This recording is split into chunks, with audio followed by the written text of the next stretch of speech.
오늘 성경 본문은 요한복음 6장 22절에서 27절입니다. 제가 먼저 읽겠습니다. 그 다음 날이었다. 바다 건너편에 서 있던 무리는 거기에 배 한 척만 있었다는 것과 예수께서는 제자들과 함께 그 배를 타지 않으셨고 제자들만 따로 건너갔다는 것을 알았다. 그런데 디베레아에서 온 배 몇 척이 주님께서 감사기도를 드리고 우리에게 빵을 넣으신 곳에 가까이 나왔다.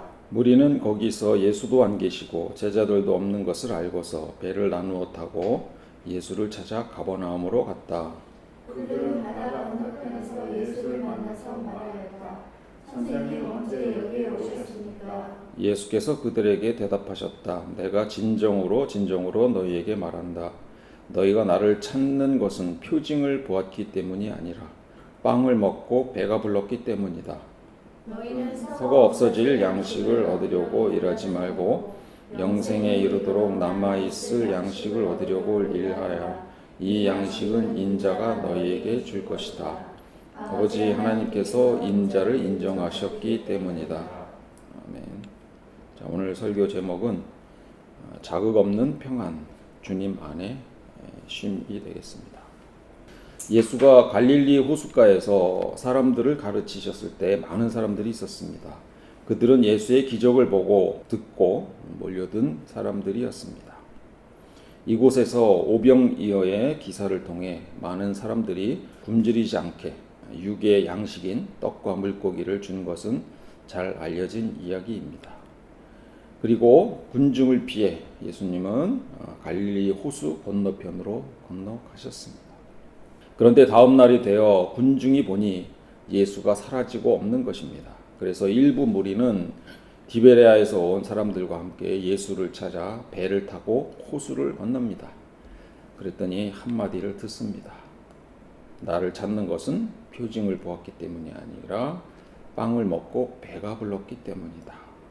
빵을 먹기 위해서 왔다. 이렇게 혼나는 겁니다. 예수님은 이들의 태도를 지적하셨습니다. 눈에 보이는 육의 양식을 위해 일하지 말고 눈에 보이지 않는 영적인 양식, 하늘의 만나를 위해 일하라는 말이었습니다. 제가 전에 지휘자로 있던 교회에 새로 부임한 목사님이 계셨는데 나중에 교회를 나오게 된 후에 한 가지 소식을 듣게 되었습니다. 새로 부임하신 목사님께서 교회 부흥을 위해서 특히 다음 세대의 신앙 회복을 위해서 애를 쓰고 계신다는 얘기였습니다. 그 열정의 일환으로 청소년들이 새벽 예배에 출석하면 그때마다 일정 금액의 용돈을 지급하겠다는 정책을 내놓으셨습니다. 저는 그 이야기를 듣고 질문이 생겼습니다. 용돈이라도 주면서 교회에 나오게 하면 좋지라고 이해하는 분도 계셨고 예배를 돈으로 사는 게 말이 되나 이런 식으로 생각하시면서 반대하는 분도 계셨습니다. 여러분은 어떻게 생각하십니까? 긍정적인 효과가 클 것 같습니까? 아니면 부정적인 효과가 클 것 같습니까? 물론 그 의도는 충분히 이해합니다. 아이들이 도무지 교회에 잘 나오지 않으니 용돈이라는 강력한 유인책을 통해서 일단 교회 문턱이라도 좀 넘게 해보려는 간절함이었을 것이라고 생각을 합니다. 심리학, 특히 행동주의 심리학 관점에서 보면 용돈은 매우 강력한 긍정적 강화물입니다. 효과는 즉각적입니다. 돈이 아이들에게 매력적인 액수라면 아이들은 졸린 눈을 비비고서라도 예배당에 나타날 것입니다. 부모님이 원하던 그 출석이라는 행동, 그것 목적은 달성이 됩니다. 일단 와서 앉아있다 보면 우연히 좋은 설교를 듣거나 좋은 분위기에 적응할 기회가 생길 수도 있습니다. 이것이 이 정책이 노리는 마중물 효과겠죠. 하지만 신앙교육이라는 좀 장기적인 관점에서 볼 때는 이것은 조금 위험한 도박일 수도 있습니다. 심리학에서는 과잉 정당화 효과라는 개념이 있습니다. 쉽게 말해서 어떤 동기가 있습니다. 좋아서 하고 싶은 마음이 있는데 외적인 보상이 주어지면 오히려 흥미를 잃게 되는 현상입니다. 유명한 실험이 있습니다. 사람들한테 헌혈을 부탁했을 때 많은 이들이 기꺼이 팔을 걷어붙였습니다. 선한 일을 한다는 보람이기 때문이겠죠. 그런데 헌혈하면 돈을 주겠다 이렇게 제안을 하니까 오히려 참여율이 떨어졌습니다. 헌혈이 의미 있는 봉사가 아니라 몇 푼 안 되는 돈을 벌기 위한 노동 정도로 인식되었기 때문입니다. 우리 아이들에게도 똑같은 일이 벌어질 수 있습니다. 아이 마음속에 아주 작게나마 하나님께 가볼까? 하나님을 좀 만나고 싶다. 이런 순수한 싹이 있었다고 합시다. 그런데 돈을 받는 순간 뇌는 행동의 이유를 신앙이 아닌 돈으로 덮어 쓸 수 있습니다. 나는 하나님을 만나러 가는 게 아니야. 10,000원 벌러 가는 거야. 이런 거죠. 예배 시간은 하나님을 경배하는 시간이 아닌 돈을 받기 위해 견뎌야 하는 노동의 시간이 됩니다. 몸을 비비꼬면서도 참겠죠. 몸은 교회에 있지만 마음은 시계를 계속 봅니다. 언제 끝나지? 돈 받아야 되는데. 이렇게 생각합니다. 긍정적인 효과가 없는 것은 아닙니다. 그러나 용돈은 마중물, 유인책으로만 아주 짧게 쓰이고 빠르게 다른 동기로 연결을 해 주어야 합니다. 저도 자녀 교육에서 돈을 활용해 본 적이 있습니다. 우리 아이들이 젓가락질을 배울 때 그릇에 콩을 담아 놓고서 이거를 여기서 이렇게 옮기면 돈을 주겠다. 이렇게 돈을 딱 놓고 했더니 대성공이었습니다. 애들이 눈에 불을 켜고 열심히 그걸 옮겨서 한 2-3번 시켰더니 하루 만에 젓가락질이 완벽하게 끝났습니다. 젓가락질과 예배 이 두 경우는 같은가요? 다른가요? 다르다면 어떻게 다를까요? 젓가락질은 한 번 익히면 내 몸에 남는 기술입니다. 동기가 무엇이었든 기술만 남으면 됩니다. 근데 예배는 기술이 아닙니다. 예배는 하나님과의 관계를 맺는 일이죠. 예배당에 나오는 행동, 기술이 아니라 마음의 변화가 필요한 이런 과정입니다. 돈을 주면 기술은 익힐 수 있을지 몰라도 관계는 살 수 없습니다. 용돈이 끊기거나 아이가 더 이상 그 돈이 아쉽지 않게 되면 새벽 예배는 즉시 중단될 것입니다. 처음에는 5,000원, 10,000원으로 움직였지만 나중에는 50,000원이 될 수 있습니다. 예수님을 찾던 수많은 무리 중 일부는 예수님의 말씀이 아니라 예수님이 주신 떡 이것을 먹고 배부른 까닭이었던 것과 같습니다. 교회에 나오면 용돈 주겠다는 어른들의 생각은 작게 보면 신앙심을 심어주고 싶다는 것이지만 좀 더 넓게 보면 다른 사람의 생각과 행동을 외부에서 인위적으로 조절하겠다는 것이 근본적인 의도입니다. 이 가능성에 대해 행동심리학자 스키너가 아주 했던 실험이 있습니다. 비둘기 실험입니다. 스키너는 배고픈 비둘기를 작은 상자 안에 넣었습니다. 상자 안에는 버튼이 하나 있는데 비둘기가 우연히 이 버튼을 부리로 쪼으면 먹이통에서 먹이가 툭 하고 떨어지게 설계했습니다. 처음에 비둘기는 아무렇게나 행동했지만 곧 버튼을 쪼면 먹이가 나온다는 사실을 학습하게 되었고 비둘기는 배가 부를 때까지 버튼을 쪼아대기 시작했습니다. 스키너는 이를 통해 보상, 먹이라는 보상을 조절하면 행동을 원하는 대로 통제하고 설계할 수 있다는 것을 증명한 것입니다. 이를 전문 용어로 조작적 조건화라고 합니다. 지금 우리가 아이들에게 하려는 것이 바로 이 스키너 상자와 너무 닮아 있습니다. 새벽 예배 출석이라는 버튼을 누르면 용돈이라는 먹이가 툭 떨어지는 그런 구조입니다. 이 실험에서 비둘기가 버튼을 쪼는 이유는 행위 자체에 있지 않습니다. 먹이를 얻기 위한 행동입니다. 행동은 조종할 수 있을지 모르지만 예배에 나오고 싶은 마음은 보상으로 조정할 수 없습니다. 사실 행동심리학은 우리 인간이 어떤 마음으로 행동하는지는 별로 관심이 없습니다. 어떻게 행동하게 되느냐에만 관심이 있습니다. 그런 의미에서 행동심리학은 용돈이라는 보상을 통해 행동을 달성하게 한다면 그 자체가 성공한 것이라고 판단합니다. 스키너는 긍정적 자극뿐만 아니고 부정적 자극, 처벌을 통한 실험도 진행했습니다. 전기 충격 장치를 만들고 쥐가 레버를 누를 때마다 전기 충격을 가하는 것입니다. 쥐는 레버 누르기를 멈춥니다. 그런데 시간이 지나서 전기 충격을 살짝 없애봅니다. 쥐는 다시 살짝 레버를 눌러보고 충격이 없으니까 이전에 전기 충격이 있기 전보다 훨씬 더 자주 그걸 마구 누르더란 얘기입니다. 처벌은 행동을 일시적으로 억누를 수 있을 뿐 그 행동을 영원히 사라지게 만들지는 못한다는 것을 확인한 것입니다. 사회의 많은 법규나 제도도 이를 근거로 합니다. 예를 들면 특정 범죄를 저지른 행위 자체에 대해 벌을 부과하는 형법이나 불법 주정차나 흡연 같은 특정 행동을 금지하고 과태료를 부과하는 행정법규들이 있습니다. 이것으로 행위를 어느 정도 제어할 수는 있겠지만 사람들이 불법 주차를 하고 싶은 마음 자체를 없애지는 못합니다. 제도만 잘 손보면 사람들의 행동을 조절할 수 있습니다. 예를 들어 과태료를 빨리 내면 금액을 깎아주는 제도로 사람들이 빨리 과태료를 내게 만들 수 있고요. 친환경 보조금을 통해서 전기차를 더 많이 사게 할 수 있습니다. 모범 납세자라는 명예를 줌으로써 성실하게 더 세금을 납부하게도 만듭니다. 또 징벌적 손해배상이라는 것을 통해 월급 체납과 같은 부당 이득을 취득하지 못하게 해야 합니다. 아직 제대로 안 돼 있습니다. 우리나라는.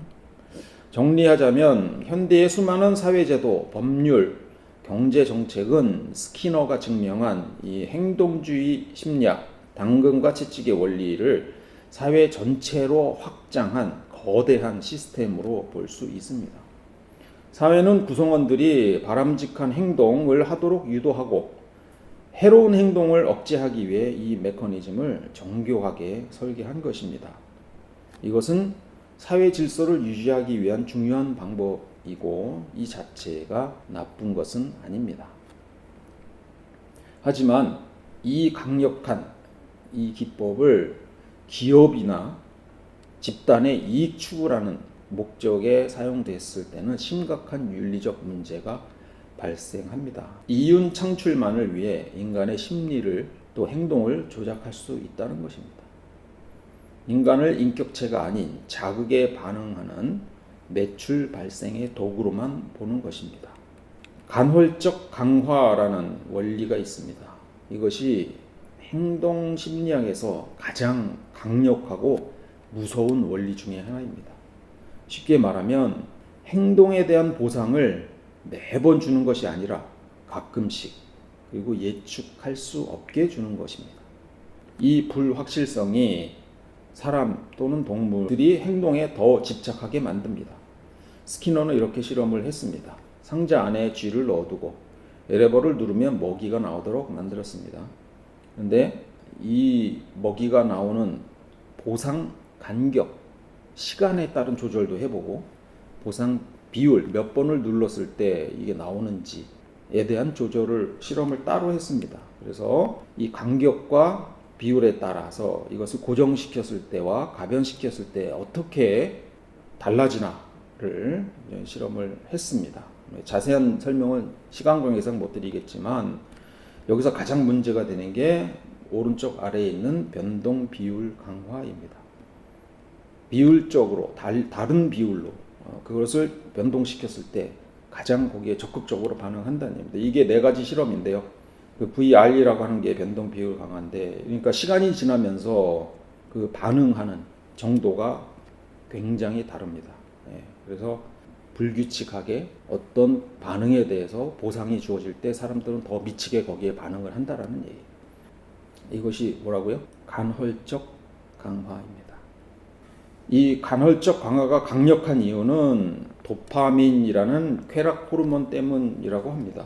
도파민은 예측 가능한 보상보다 나올지 안 나올지 모르는 이 상황에서 더 자극을 받습니다.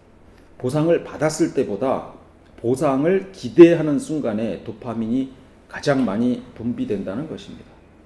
이번에는 나올지 몰라, 이번에는 나올지 몰라 하면서 계속 집중하는 것이죠. 이 긴장감은 중독을 만듭니다. 계속 실패하다가 한 번 성공하면 그동안의 모든 실패와 노력이 보상받았다고 착각하게 만듭니다. 조금만 더 하면 될 것 같다는 착각을 심어줍니다. 이에 대한 전형적인 예가 카지노의 슬롯 머신이고 우리나라에서 많이 유행했던 바다 이야기입니다.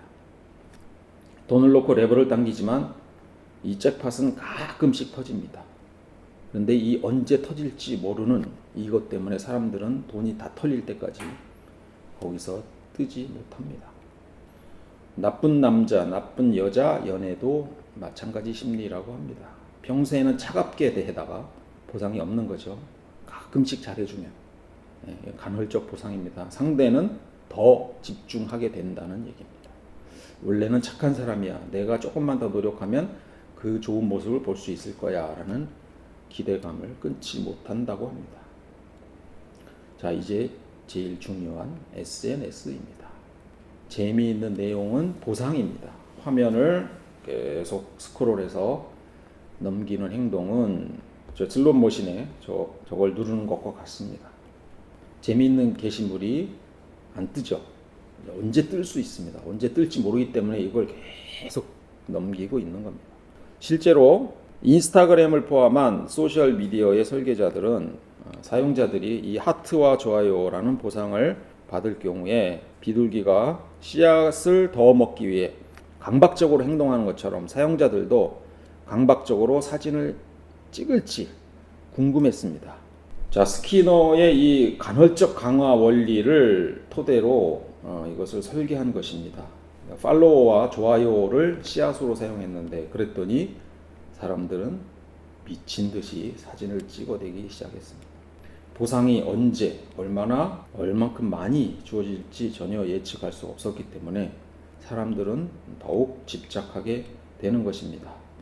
얼마 전 카톡도 이런 방향으로 전환을 시도했다가 엄청 욕을 먹었습니다. 너마저도 뭐 이런 얘기입니다. 실제로 구글의 디자인 윤리학자였던 트리스탄 해리스라는 사람이 있는데요. 이 사람은 같은 기술 업계 내부자들은 이 문제가 음모론이 아니라 사용자들이 시간을 최대한 많이 사용하도록 만들기 위해 의도적으로 설계된 결과임을 여러 번 증언했습니다. 그는 현재 비영리 단체인 인간적인 기술센터를 공동 설립하고 기술 기업들의 중독성 디자인 관행을 개선하고 윤리적인 기술 개발을 촉진하는 데 주력하고 있습니다. 그의 주장은 기술 기업들이 사용자 경험을 의도적으로 중독성 있게 설계한다는 것을 끊임없이 지적하고 있습니다. 설계의 핵심은 간헐적 강화입니다. 그것은 비유하자면 디지털 마약을 만드는 것과 같습니다. 최근에 부천역 유튜버들이 문제가 되었습니다. 이 좋아요, 조회수 이것을 얻기 위해서 광장에서 차마 눈을 뜨고 보기 힘든 여러 가지 행동을 하고 있는 것이죠. 스키너 박스 안에서 미친 듯이 날개짓하는 비둘기와 다르지 않습니다. 다들 보상에 미쳐가고 있습니다. 그런데 문제는 사람들이 자신의 행동을 자발적인 선택이라고 착각한다는 것입니다. 그러나 현실적으로 이들은 보상을 얻기 위해 훈련된 새장 속의 새들과 마찬가지입니다. 사용자들은 이러한 조종을 당하는 내내 그것을 깨닫지 못합니다. 우리가 SNS에서 이런 조종을 인지하지 못하는 이유는 선택의 환상 때문입니다. 넷플릭스에서 영화를 고를 때 우리가 자유롭게 선택한다고 느끼지만 선택자들은 이미 알고리즘을 우리를 오래 붙잡아두기 위해서 제시한 것들 중에 선택을 하도록 만들어가고 있는 겁니다. 우리는 넛지된 선택을 자율적 선택으로 착각하고 있습니다. 예를 들면 식당에서 메뉴도 마찬가지고 이렇게 자율 배식하는 데서 특정 메뉴가 앞에 있거나 잘 보이는 곳에 있으면 또는 오늘의 추천 메뉴로 메뉴가 이렇게 써 있으면 마치 내가 원해서 고르는 것처럼 돼 있지만 사실은 그걸 선택하도록 유도된 시스템이라는 겁니다. 소셜미디어 플랫폼의 근본적인 목적은 사용자의 주의력을 끌어서 수익을 극대화하는 데 있습니다. 시스템 설계의 목적은 사용자를 미치게 만들고 갈망을 유도하여서 시스템에 중독되게 만드는 겁니다. 그런 상태에 몰입한 사용자가 파멸되거나 말거나 그거는 그들의 관심사가 아닙니다. 사실 스키너는 이 단순한 이론만 낸 것이 아니라 이 원리로 완벽한 유토피아를 만들 수 있다고 믿었습니다. 스키너는 자유의지를 환상으로 봤습니다. 그는 인간의 모든 행동이 유전적 소질과 환경적 강화에 의해 결정된다고 보았습니다. 이 관점에서 인간은 입력에 따라 출력을 내놓는 정교한 기계일 뿐이라는 것입니다. 이런 생각을 바탕으로 스키너는 월든2라는 소설을 썼습니다. 1948년 소설입니다. 이 소설은 태어날 때부터 정부가 정교하게 설계한 보상과 처벌 시스템 속에서 자라난 약 1000명의 사람들이 범죄를 저지르고 싶은 욕망 자체가 없는 완벽한 시민으로 자라고 외부의 경쟁이나 갈등 없이 조화롭게 살며 행복을 누린다는 유토피아 소설입니다. 근데 반대가 있겠죠. 이러한 시도는 인간의 자유의지를 무시하고 인간을 기계 부품처럼 조작하려고 한다는 비판을 받았고요. 앤서니 버지스의 소설 시계 태엽 오렌지라는 이 소설을 스탠리 큐브릭 감독이 영화로 만든 시계 태엽 오렌지가 있습니다. 이것이 이런 사회 조작의 공포를 다룬 작품이 되겠습니다. 실제로 이 영화는 20세기의 대단한 문제작으로 취급받고 있습니다. 영화계에서는 굉장히 반드시 공부해야 될 영화 중에 하나고요. 근데 엄청 잔인하고요.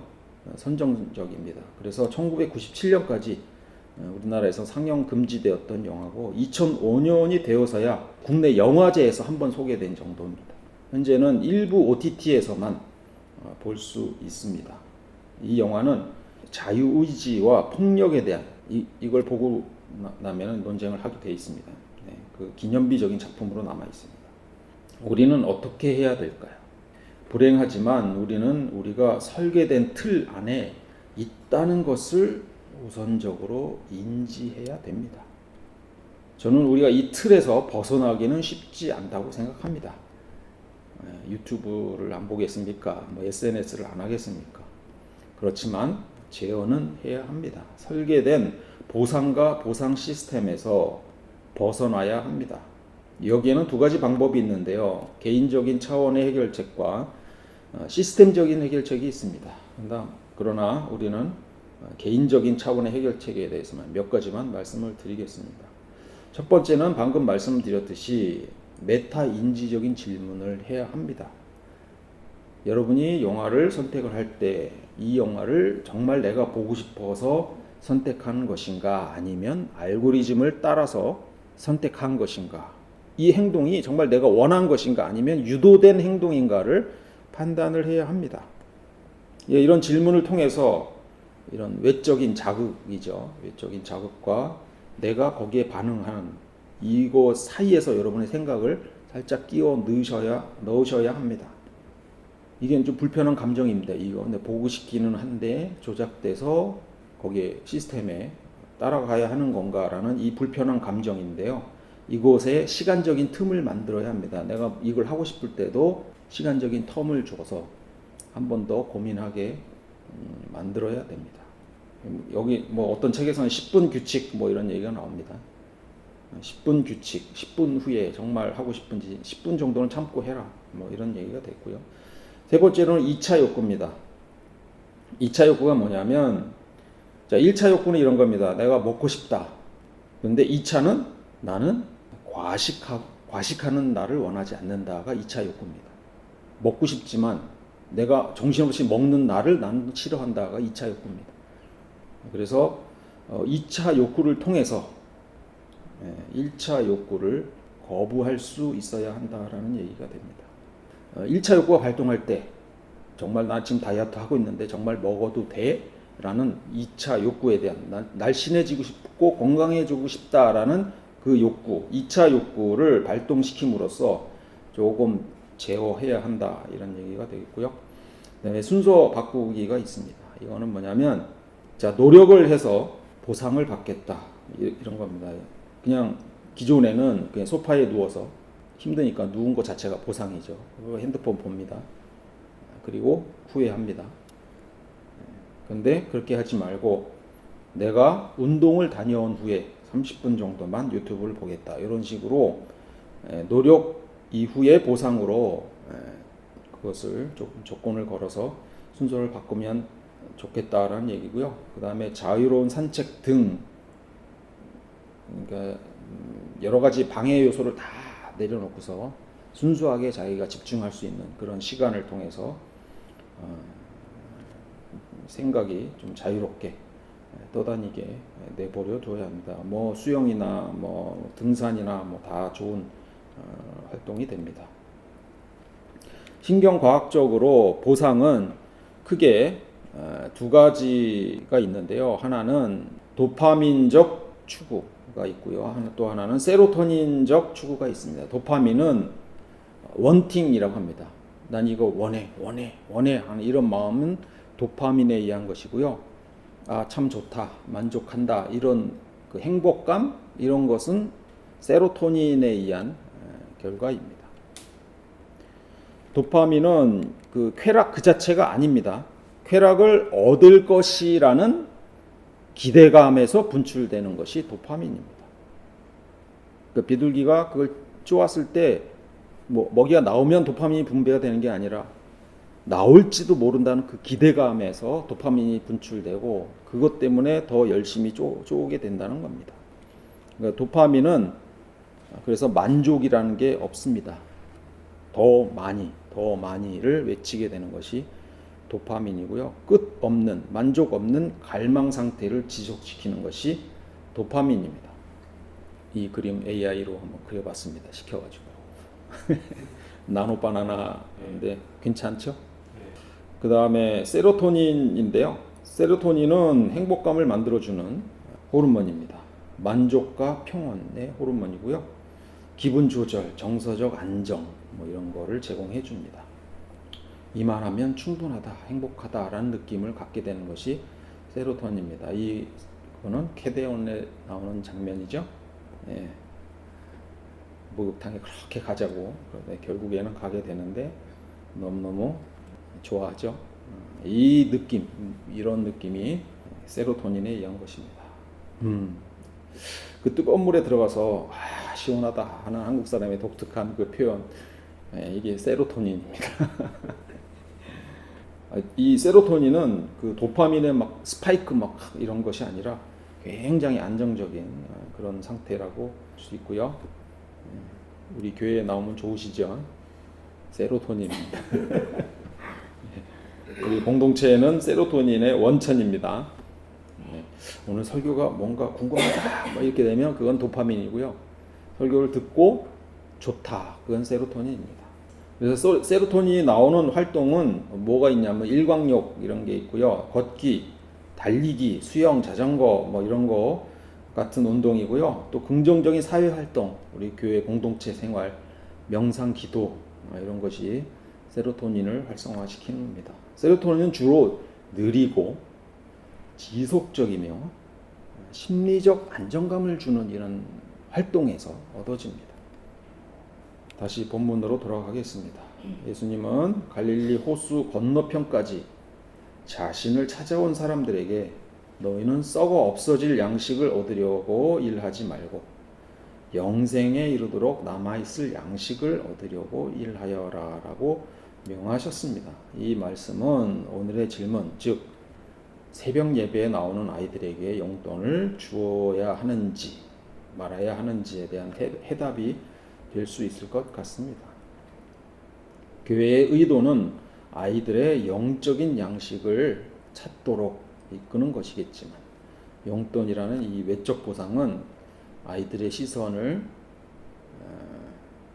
그리고 노력을 썩어 없어질 양식에 고정시킬 수 있습니다. 아이들은 빵을 먹기 위해 예수님을 찾았던 군중과 다르지 않게 눈앞에 현금을 얻기 위해 예배당에 출석하는 이런 조작된 행동을 학습하게 된다는 것입니다. 이 행동주의적 접근은 단기적 출석률이라는 기술은 얻게 될 수 있을지 모르지만, 그래서 교회에 나가면 또 용돈을 받을 수 있으려나 하는 도파민을 생성할 수 있을지는 모르지만, 하나님을 만나서 얻을 수 있는, 교회 공동체 활동을 통해서 얻을 수 있는 이 세로토닌의 효과는 얻을 수 없다는 겁니다. 우리가 세상의 스키너 상자 속에서 덧없이 이런 보상에 갇혀서 살아가는 것이 아니라 영적인 양식을 위해서 천천히 생각하고 길게 활동하고 또 무릎 꿇고 기도하고 묵상하고 이러면서 하나님의 관계 속에서 또 교우들과의 관계 속에서 기쁨을 찾는 것이 우리가 추구해야 될 방향이 아닌가 싶습니다. 순간적인 자극이 아닌 지속적인 만족감을 주는 그런 활동을 추구하시기 바랍니다. 그런 의미에서 우리 교회 공동체의 활동은 대단히 중요합니다. 다음 주 찬양 기대하고 있습니다. 예. 짧게 우리들의 주의를 빼앗는 여러 가지 것들 많이 있습니다. 이런 것들을 탈피하시고 느긋하고 지속적인 활동으로 우리 삶의 전환을 했으면 좋겠습니다. 저도 마찬가지입니다. 맨날 이렇게 유튜브 보면서 가능하면 자제하려고 많이 노력하고 있습니다. 저도. 마지막으로 시편 23편을 읽으면서 하나님이 주시는 이 세로토닌의 평화를 느껴봤으면 좋겠습니다. 제가 읽겠습니다. 주님은 나의 목자시니 내게 부족함이 없어라. 나를 푸른 풀밭에 누이시며 쉴 만한 물가로 인도하신다. 나에게 다시 새 힘을 주시고 당신의 이름을 위하여 바른 길로 나를 인도하신다. 내가 비록 죽음의 그늘 골짜기로 다닐지라도 주님께서 나와 함께 계시고 주님의 막대기와 지팡이로 나를 보살펴 주시니 내게는 두려움이 없습니다. 주님께서는 내 원수들이 보는 앞에서 내게 잔치상을 차려주시고 내 머리에 기름 부으시어 나를 귀한 손님으로 맞아주시니 내 잔이 넘칩니다. 진실로 주님의 선하심과 인자하심이 내가 사는 날 동안 나를 따르리니 나는 주님의 집으로 돌아가 영원히 그곳에서 살겠습니다. 기도하겠습니다. 오늘도 바쁜 세상 속에서 우리를 불러내 주시고 예배를 허락하심에 감사드립니다. 주님, 우리는 끊임없이 더 많이를 외치도록 설계된 세상에서 우리도 모르게 자극을 쫓아다녔습니다. 그러면서 그것이 우리가 원하는 것이라고 착각했습니다. 이제 우리는 이런 가짜 세상에서의 헛된 수고를 멈추기를 원합니다. 세상이 설계해 놓은 보상과 처벌의 상자에서 걸어나와 우리를 인격적으로 부르시는 주님의 품에 안기기를 원합니다. 주님은 우리의 목자시니 우리에게 부족함이 없다는 고백을 하게 하시고 주님이 주시는 잔잔한 평화가 마음에 채워지게 하옵소서. 푸른 풀밭과 쉴만한 물가로 인도하시는 주님을 신뢰하며 누리는 삶이 되게 하옵소서. 우리의 영원한 안식과 평화가 되시는 예수 그리스도의 이름으로 기도드립니다.